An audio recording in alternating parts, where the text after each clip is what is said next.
धरती से चांद की दूरी लगभग 3,84,400 किलोमीटर है। पृथ्वी से चांद तक पहुंचने में सबसे कम समय 4 दिन अमेरिका को लगा है। वहीं अगर हम चंद्रयान के रास्ते से चांद पर जाते हैं तो लगभग 40 दिन का समय लगेगा। अगर यह मानकर चले कि हम अमेरिकी स्पेसक्राफ्ट में बैठकर चांद पर जा रहे हैं तो हमें वहां पहुंचने में 4 दिन का समय लगेगा।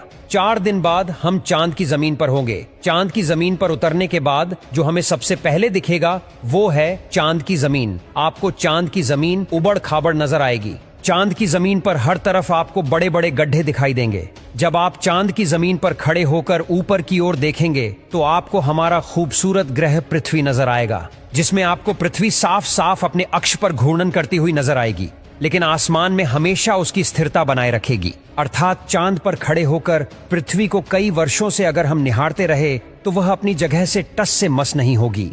चांद का गुरुत्वाकर्षण पृथ्वी के मुकाबले 6 गुना कम है, यानी चांद की जमीन पर जाने के बाद हमारा वजन 6 गुना कम हो जाएगा। यदि पृथ्वी पर आपका वजन 60 किलो है तो चांद की सरफेस पर आपका वजन केवल 10 किलो ही रह जाएगा। यानी चांद की जमीन पर उतरने के बाद आप अपने आप को काफी हल्का महसूस कर रहे होंगे। आप इधर उधर आसानी से उछल पाएंगे।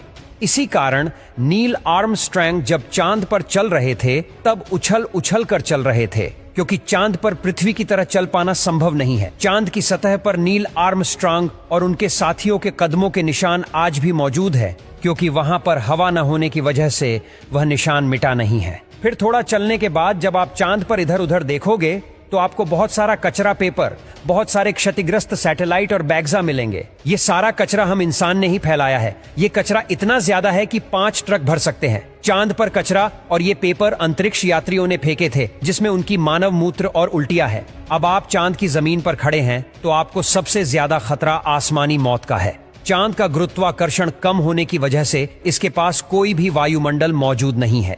वायुमंडल की नामौजूदगी के कारण वहां पर रहने वालों के लिए उल्का पिंड से मरने का खतरा लगातार बना रहता है। यानी आप चांद पर खड़े हैं और पता नहीं कब एक बड़ा पत्थर आसमान से गिरकर आएगा और आपकी मौत वहीं पर हो जाएगी। यही वजह है कि पृथ्वी से देखने पर जो चांद पर काले धब्बे दिखाई देते हैं, असल में वे धब्बे नहीं, गड्ढे हैं, जहां पर सूर्य की रोशनी नहीं पहुंच पाने की वजह से वो धब्बे नजर आते हैं। सूर्य के बाद आसमान में सबसे ज्यादा चमकने वाली अगर कोई चीज है तो वो है चंद्रमा। जब हम पृथ्वी से आसमान की तरफ देखते हैं तो हमें नीला दिखाई देता है, लेकिन जब चांद से आसमान की तरफ देखेंगे तो हमें नीला नहीं बल्कि काला दिखाई देगा। यानी आप जब भी ऊपर आसमान की तरफ देखेंगे तो आपको लगेगा कि आप काले आसमान की दुनिया में आ गए हैं। अब चांद पर खड़े होकर आप बहुत बोरिंग फील कर रहे हैं और हम मजाक नहीं कर रहे।